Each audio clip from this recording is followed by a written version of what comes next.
Bonjour chers frères et sœurs, je vous salue, vous qui aimez l'histoire.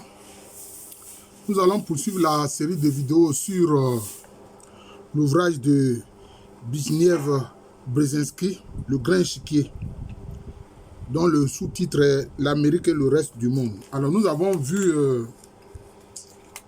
la préface qui est intéressante et maintenant nous allons parler de l'ouvrage lui-même.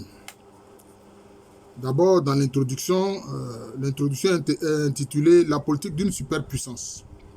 Alors voilà ce que Brzezinski a écrit, lui qui a été un conseiller du président Carter.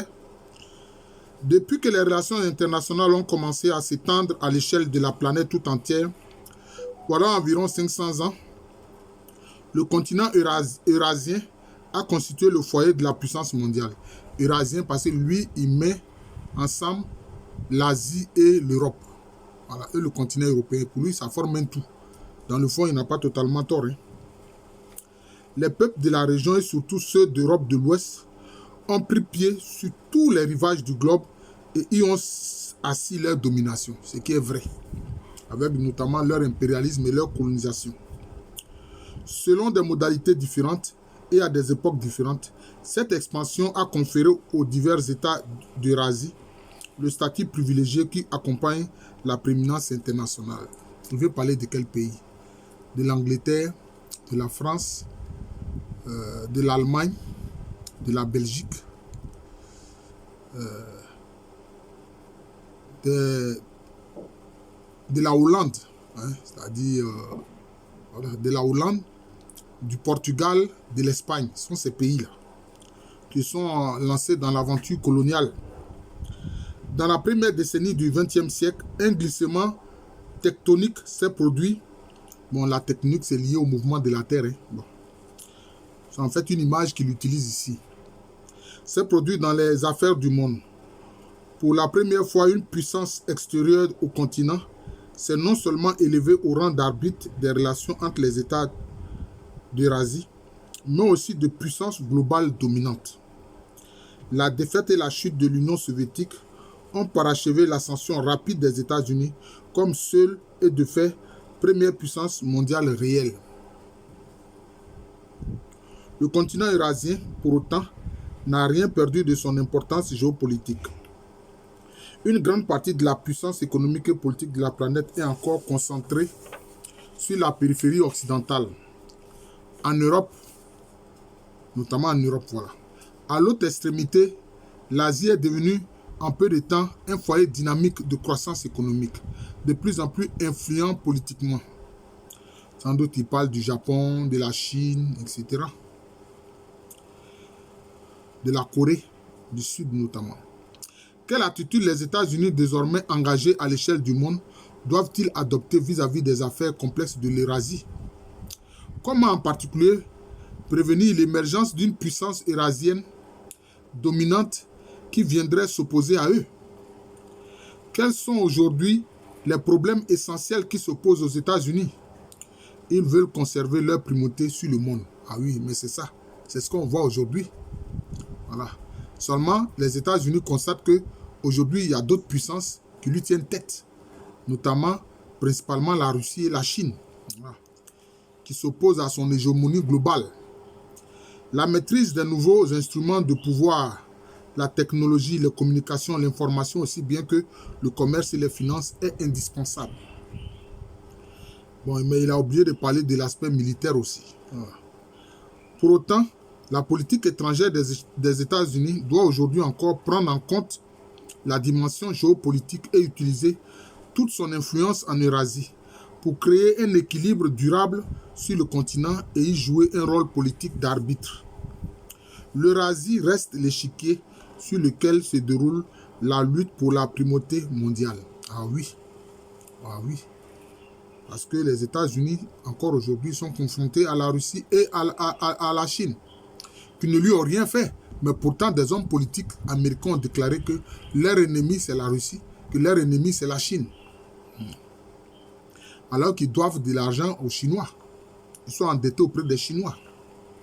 Pour y participer, il est nécessaire de se doter d'une ligne géostratégique, c'est-à-dire de définir une gestion stratégique de ses intérêts géopolitiques.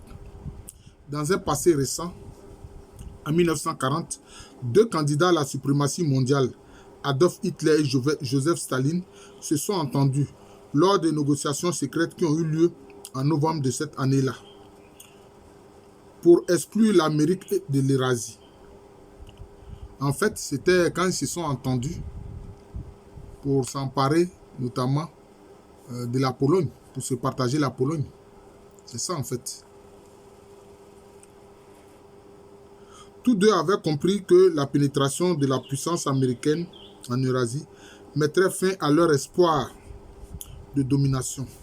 Ils partageaient un même postulat, l'Eurasie se situant au centre du monde. Quiconque contrôle ce continent contrôle la planète. Bon, ça, je ne suis pas d'accord avec lui. En quoi est-ce que c'est le centre du monde? Un demi-siècle plus tard, on peut en dire autant de l'Afrique qui aujourd'hui a toutes les ressources minérales et minières. Voilà. Donc, de toutes les façons, la Terre tourne. Donc, où est le centre? On ne sait pas. Un demi-siècle plus tard, les perspectives ont changé. Ah, la primauté américaine en Eurasie sera-t-elle durable et quelle fin peut-elle servir? Vous voyez, on voit un peu que Brzezinski faisait une prospective.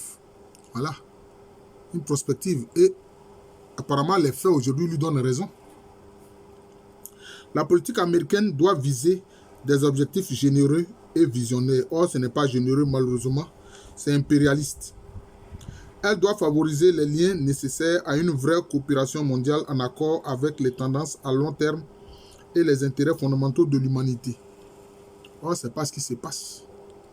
Ils ont détruit la Libye, ils ont détruit l'Irak, ils ont détruit la Syrie. Heureusement qu'ils n'ont pas pu totalement détruire la Syrie. Ils ont détruit l'Afghanistan. L'apparition d'un concurrent en Eurasie capable de dominer ce continent et de défier l'Amérique remettrait en cause ses objectifs.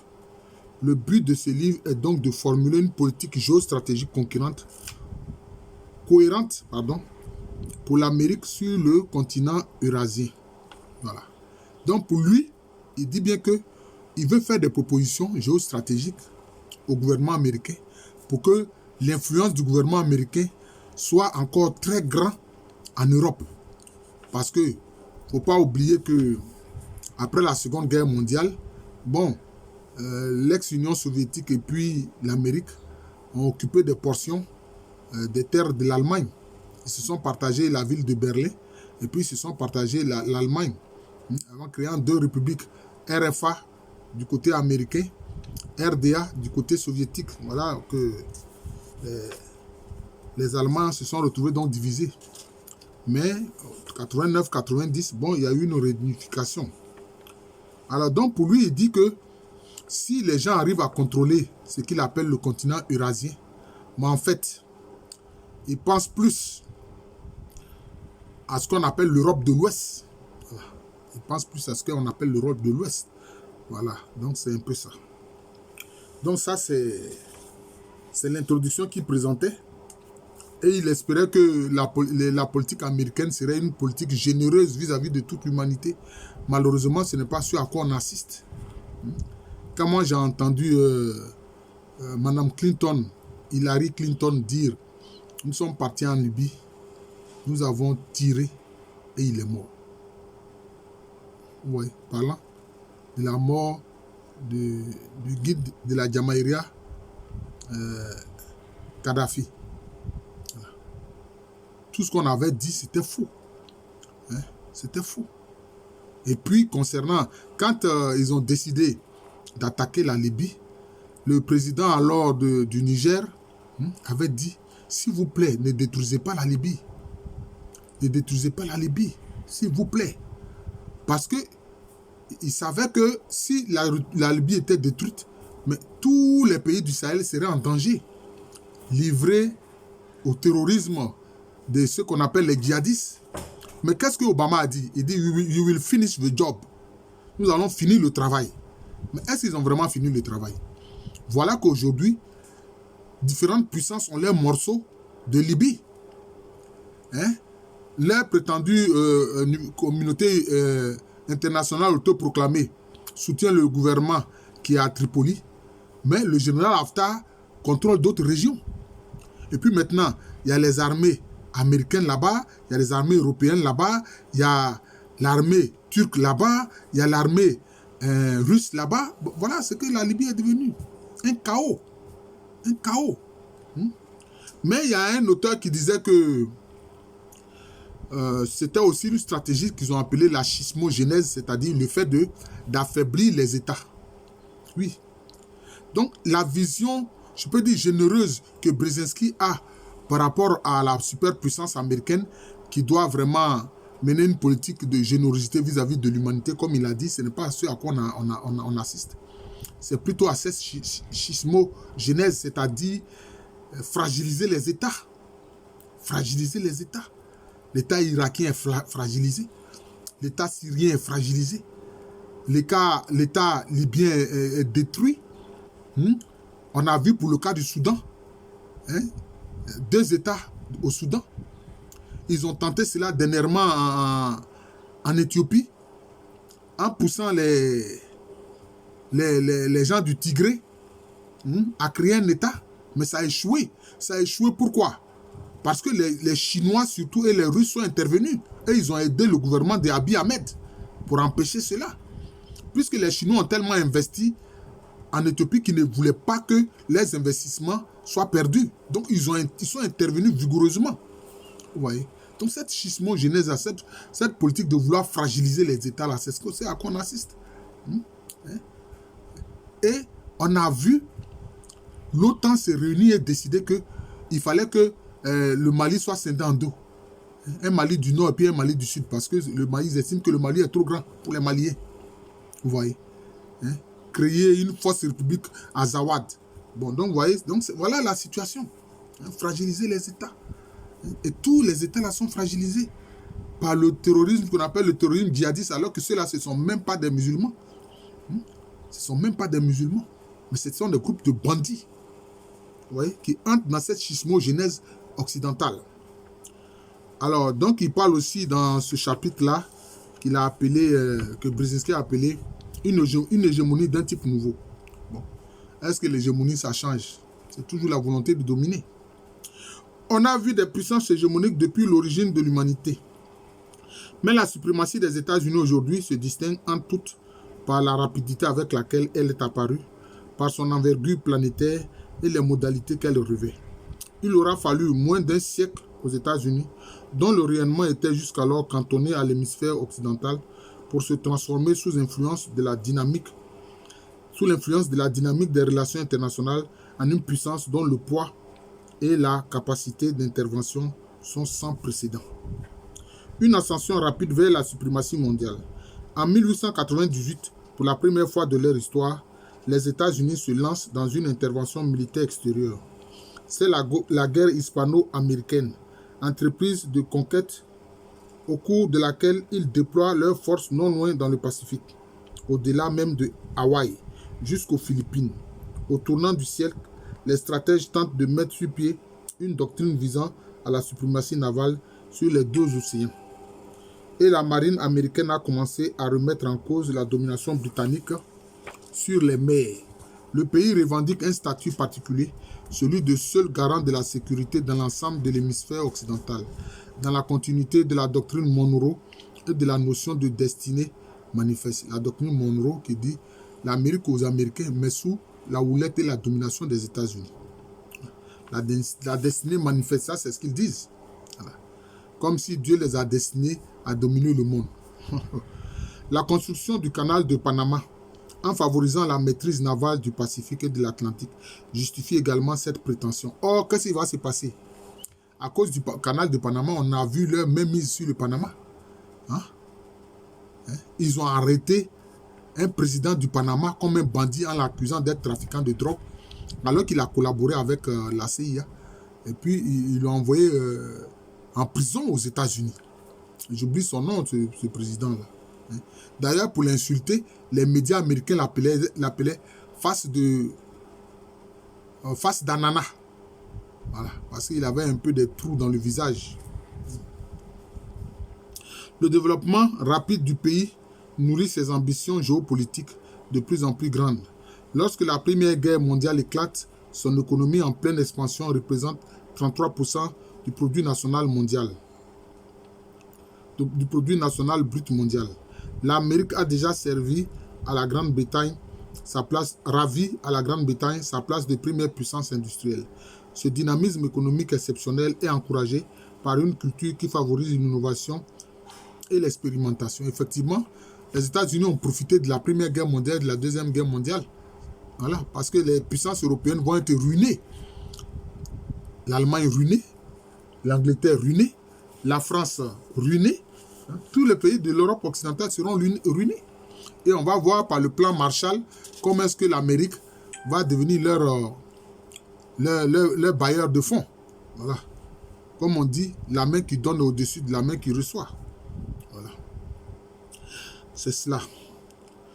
Les institutions politiques et l'économie de marché laissent toute latitude aux entrepreneurs visionnaires freinés ailleurs dans leur élan par des privilèges archaïques et des hiérarchies sociales rigides. Au total, la culture nationale a stimulé la croissance économique et en attirant du monde entier les individualités les plus douées. En les assimilant rapidement, elle a aussi été un facteur déterminant dans l'expansion de la puissance nationale. Quand il dit qu'ils ont attiré du monde entier les individualités les plus douées, qu'est-ce que ça veut dire? Il ne veut pas expliquer. C'est-à-dire que quand l'Allemagne a été vaincue, là, tous les grands savants, les chercheurs que l'Allemagne avait, l'Amérique les a récupérés. L'Amérique les a récupérés. Pourtant, ils ont parlé de dénazification, mais l'Amérique n'a pas dénazifié. Non. Elle a récupéré tous les grands savants. Voilà. De l'Allemagne. Pour les envoyer aux États-Unis, pour pouvoir utiliser leurs connaissances, pour profiter de leurs connaissances. C'est ce qui s'est passé. Voilà. Au cours de la Première Guerre mondiale, l'Amérique expédie pour la première fois ses troupes sur un théâtre militaire européen. Et puis eux, ils sont arrivés à quel moment? Vers la fin de la Première Guerre mondiale. Enfin, de ce qu'on a appelé la guerre mondiale. Moi, je trouve même qu'elle n'est pas réellement mondiale. Ça a commencé en 1914. C'est en 1917 que les États-Unis sont entrés dans la guerre concernant la Première Guerre mondiale et puis qui s'est achevée en 1918, c'est-à-dire une seule année. Voilà. C'est comme ça. Une puissance jusqu'alors relativement isolée réussit à déployer plusieurs centaines de milliers de soldats de l'autre côté de l'Atlantique. Cette opération, sans équivalent par son envergure et sa portée, marque l'entrée fracassante d'un nouvel acteur dans l'arène mondiale. Pour la première fois aussi, la diplomatie américaine s'efforce de faire prévaloir les principes américains dans la recherche d'une solution aux problèmes européens. Les célèbres 14 points du président Woodrow Wilson représentent l'irruption dans la géopolitique européenne de l'idéalisme américain, renforcé par le poids que le pays a acquis. 15 ans plus tôt, les États-Unis avaient joué un rôle moteur dans l'apaisement du conflit entre la Russie et le Japon, témoignant ainsi de leur dimension internationale montante. Oui, on sait, je crois qu'en 1902, le Japon a gagné la guerre contre la Russie. L'idéalisme américain, plus la puissance américaine, cet alliage à forte densité a désormais un impact puissant sur les relations internationales. Pour l'essentiel, cependant, la Première Guerre mondiale reste circonscrite au champ de bataille européen. La rage autodestructrice, vous voyez, ce qu'il dit, c'est vrai. La Première Guerre mondiale, si on veut voir, c'est au niveau de l'Europe. C'est une guerre européenne. Mais ils appellent ça guerre mondiale. Non, c'est une guerre européenne. La rage autodestructive qui s'est emparée du vieux continent témoigne du déclin naissant de sa prépondérance politique, économique et culturelle sur le reste du monde. À l'issue de la guerre, aucun des pays impliqués ne l'a emporté de façon décisive et le sort des armes a été largement influencé par l'entrée dans le conflit d'une puissance extérieure, l'Amérique. Depuis longtemps, l'Europe était au cœur des enjeux politiques mondiaux. Elle va de plus en plus cesser de l'être. Bon, ça c'est ce qu'il dit. Cette première manifestation décisive de la suprématie américaine reste sans suite. Cependant, à la tentation isolationniste, la nouvelle puissance, tout en maintenant en matière diplomatique ses positions idéalistes, délaisse les affaires du monde. La montée des totalitarismes sur le continent européen dès le milieu des années 20 et pendant la décennie suivante n'altère en rien ce refus de l'engagement. En matière de relations internationales, l'Amérique, dont la puissance navale présente sur deux océans, surpasse clairement la marine britannique, a trouvé son rôle, celui des spectateurs. Bon. Oui, on voit que vraiment la Navy américaine est vraiment puissante. Elle est dans le Pacifique, elle est dans l'Atlantique, un peu partout. Voilà. Et puis on voit les îles qu'elle contrôle comme Hawaï, etc., les îles Samoa, elle donne du pouvoir dans le Pacifique. Voilà. Ce parti pris du isolationnisme explique le concept d'île continentale sur lequel se fonde la sécurité du pays. La doctrine militaire se résume à la protection des façades océaniques selon une perspective étroitement nationale et accorde une place négligeable aux préoccupations internationales ou globales. Sur la scène mondiale, les puissances européennes et de plus en plus le Japon restent les acteurs de premier plan. Pourtant, l'ère de la domination européenne sur les relations internationales prend fin avec le premier conflit véritablement planétaire, la Seconde Guerre mondiale. Elle embrase 3 continents et porte le feu jusqu'au cœur du Pacifique et de l'Atlantique. Plus qu'à tout autre moment, sa dimension planétaire est manifeste quand les troupes anglaises et japonaises, originaires de 2 îles, chacune située aux confins de leurs continents respectifs, s'affrontent sur la frontière indo-birmane et des milliers de kilomètres de leur pays. Un champ de bataille unique s'étend de l'Europe à l'Asie. Mais cela ne veut pas dire que c'était mondial. Est-ce que les pays de l'Amérique du Sud étaient impliqués? Non. Les pays de l'Amérique du Sud n'étaient pas impliqués dans la Seconde Guerre mondiale. Voilà. Et puis les pays d'Afrique, c'était ceux qu'on a appelés les tirailleurs sénégalais auxquels la France a fait appel, c'est tout. Donc, sinon, l'Afrique en tant que telle n'était pas très impliquée. Mis à part quelques affrontements au niveau du Sénégal, entre le gouvernement de Vichy et puis ceux qu'on a appelés les résistants, qui étaient avec De Gaulle. Voilà. Imaginez un instant une victoire sans partage de l'Allemagne, nazie, à l'issue de la guerre. Bon, ça là, on ne va pas imaginer ça, je pense que c'est pas la peine. On ne va pas faire de la spéculation. Je pense que ça ne servira à rien. La rivalité américano-soviétique domine les 50 années suivantes. Pour une fois, les géopoliticiens sont aux anges. La compétition bipolaire se conforme à leurs théories les plus chères. Elle met face à face la première puissance navale qui domine l'Atlantique et le Pacifique et la première puissance terrestre, maîtresse d'une portion considérable du continent eurasien, le bloc sino-soviétique, recoupant à peu près de choses le territoire de l'Empire mongol. Bon. Les enjeux, mais c'était beaucoup plus que ça, parce que l'Empire mongol, les Mongols sont allés jusqu'à Bagdad. Ils sont allés jusqu'à Bagdad. Ouais. Ils ont dominé même une bonne partie de l'Inde. Ce n'est pas exactement la même chose. Les enjeux géopolitiques n'auraient pu être plus clairement définis. L'Amérique du Nord contre l'Eurasie, avec le monde comme enjeu. Le vainqueur dominerait le monde. Dans ce bras de fer, aucun adversaire de second ordre n'a les moyens de s'interposer. Une fois acquise, la victoire serait totale. À leur manière, les deux rivaux promettent un avenir radieux. La propagande biologique relayée à travers le monde légitime toutes les entreprises et renforce dans chaque camp la croyance en une victoire inéluctable. À la différence des puissances impériales européennes qui avaient en leur temps aspiré à la domination mondiale sans même réussir à s'assurer une prépondérance décisive au sein de l'Europe, chacun des adversaires domine sans partage son espace géographique et trouve dans son arsenal idéologique les raisons de renforcer sa mainmise sur ses vassaux et ses tributaires, d'une manière qui rappelle à bien des égards l'âge des guerres de religion. L'échelle planétaire de l'affrontement et la prétention universaliste des dogmes en présence contribuent à donner à cette compétition une intensité sans précédent. Mais un autre élément, porteur lui aussi de conséquences planétaires, lui confère un caractère unique. Avec l'apparition de l'arme atomique, une confrontation militaire directe sur le modèle des guerres classiques entraînerait non seulement la destruction mutuelle des deux adversaires, mais aussi la disparition pure et simple d'une partie importante de l'humanité. La dissuasion nucléaire fonctionne donc pour les deux rivaux comme une puissance autodissuasion. Mais actuellement, à quoi on assiste? Les gens parlent de guerre nucléaire. Concernant le conflit en Ukraine, bon, les États-Unis, par des soldats ukrainiens, fait la guerre en fait. Et puis ils ont envoyé des forces spéciales sur le terrain. Donc en fait, de fait, la Russie est confrontée à l'OTAN. Et le champ de bataille, ben, c'est l'Ukraine. Voilà. C'est l'Ukraine. Et il est évident que si l'un se sent trop menacé, il n'hésitera pas à utiliser l'arme atomique. Voilà. C'est ça le problème. Voilà. Mais je vous remercie. Donc, j'ai présenté un pan de l'ouvrage de Brzezinski.